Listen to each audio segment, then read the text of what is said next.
वो दिन है जब हम भारतीय के मन में देश की लहर और मातृभूमि के प्रति स्नेह और सम्मान जाग जाता है। और मैं आप सभी को 76वें गणतंत्र दिवस पर हार्दिक शुभकामनाएं देती हूँ। रिपब्लिक क्या है गणतंत्र का मतलब? रिपब्लिक शब्द लैटिन शब्द से बना है जिसका मतलब है लोगों से संबंधित। रिपब्लिक कुछ ऐसा है जो लोगों से जुड़ा है, और अगर इसके हिंदी रूप को समझे तो गण का अर्थ है लोग और तंत्र का मतलब है सिस्टम, लोगों का सिस्टम। रिपब्लिक या गणतंत्र एक ऐसी व्यवस्था है जिसमें देश लोगों का होता है और सरकार भी लोगों की होती है। इस व्यवस्था को बेहाल बनाने का सबसे बड़ा माध्यम लोकतंत्र यानी डेमोक्रेसी है, और अब्राहम लिंकन ने इसे बड़े सरल शब्दों में समझाया है कि लोकतंत्र जनता के लिए तथा जनता द्वारा शासन है। और हमें इस बात का गर्व है कि हमारा भारत देश दुनिया का सबसे बड़ा लोकतंत्र है। पर रिपब्लिक की जरूरत पड़ी क्यों? दोस्तों, आपने सुपर 30 का ये डायलॉग जरूर सुना होगा। अब राजा का बेटा राजा नहीं बनेगा, अब राजा वही बनेगा जो हकदार होगा। पहले ऐसा नहीं था, पहले राजा का बेटा ही राजा बनता था, चाहे वो काबिल हो या नहीं। और अब भी कई अरब अफ्रीकन देश में मोरार्ची यानी राजतंत्र है।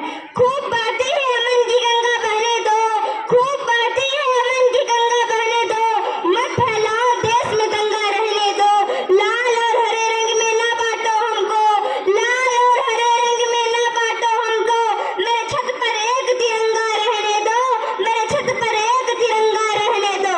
लेकिन 500 BC के आसपास रोमांस ने उन पर सैकड़ों से राज कर रहे हैं। इद्रिस की राजाओं से मुक्ति पाने के बाद एक ऐसी व्यवस्था का निर्माण कराया गया जिसमें जनता अपने प्रतिनिधियों का चुनाव कर सके था। उनके लिए जैसे कि कोई राजा नहीं था, उसके पास अनंत शक्तियां हो। अब दुनिया में यह सिस्टम अपनाया गया जिसमें हमारा भारत देश भी शामिल है। क्या खबर देने से देश गणतंत्र बन सकता है? नहीं, इसके लिए संविधान की जरूरत होती है, एक कॉन्स्टिट्यूशन की, जो बनाया तो चुने गए प्रतिनिधियों द्वारा हो, जो बड़ा हो, जो न्याय का आधार हो, जो प्रत्यक्ष व अप्रत्यक्ष रूप से वितरण और प्रयोग को निश्चित करे।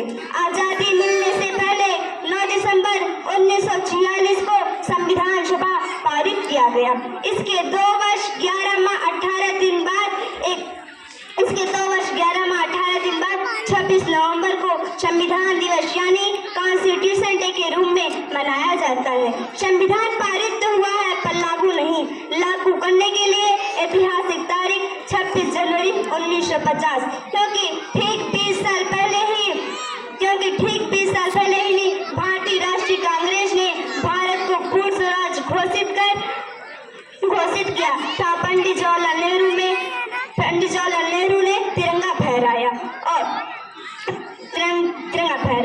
और दुनिया का सबसे बड़ा लिखित संविधान लिखने वाले बाबा साहेब डॉक्टर भीमराव अम्बेडकर था, उनकी टीम को मैं नमन करती हूँ। 26 जनवरी अवसर है उन महान सेनानियों को याद करने का।